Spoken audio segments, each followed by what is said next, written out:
Secularism, separating state from religion, to make you think, O youth, that you can practice your religion, that's okay, but just like every other religion, it's practiced in certain places only.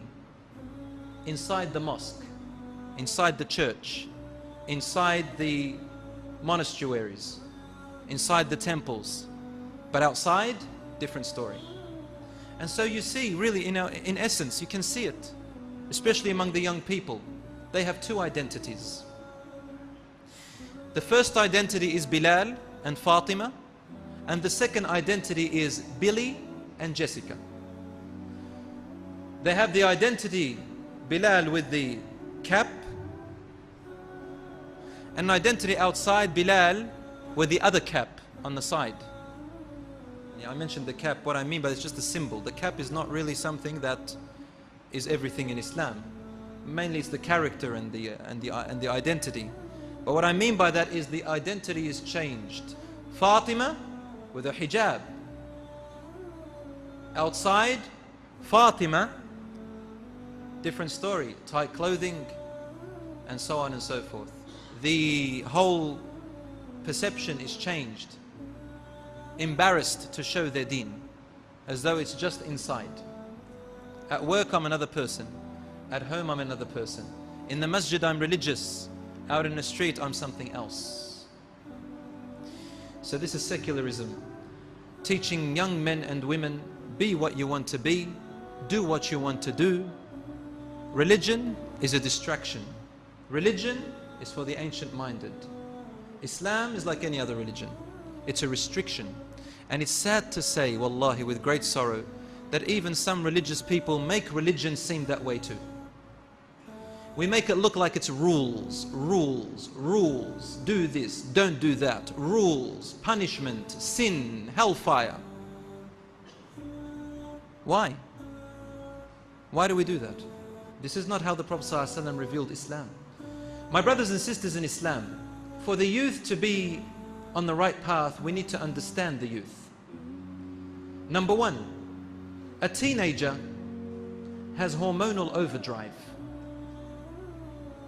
Their hormones are all over the place. Number two, scientifically proven, the frontal lobe of the teenager has not fully developed yet. Do you know what the frontal lobe does?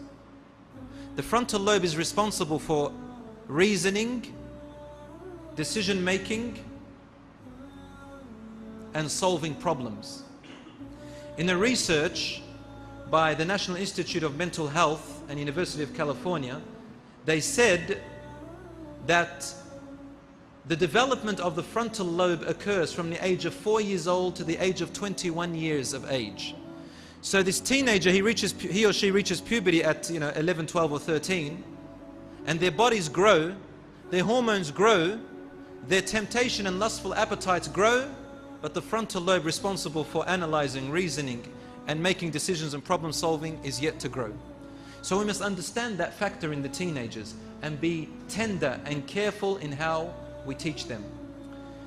The teenager is very sensitive about their image, their perception of how people think of them. They want to be respected. They want their views to be acknowledged. And they want to be accepted by their peers. Girls and boys are different in their methods, but the same desire is there either way. They want to be respected and acknowledged. They don't want to be shunned aside as if their views are insignificant. They are frustrated. They are frustrated because they feel that they have lack of freedom. They feel that they are powerless. They feel that they want to be independent, girls and boys. We need to understand this factor, brothers and sisters, before we begin to penalize them and punish them and put them down or anything like that. This is what they want. And that's why Allah made parents go through that first. When we understand that, then we can understand how to tackle the current culture of the young generation. إلهي رجعت بذل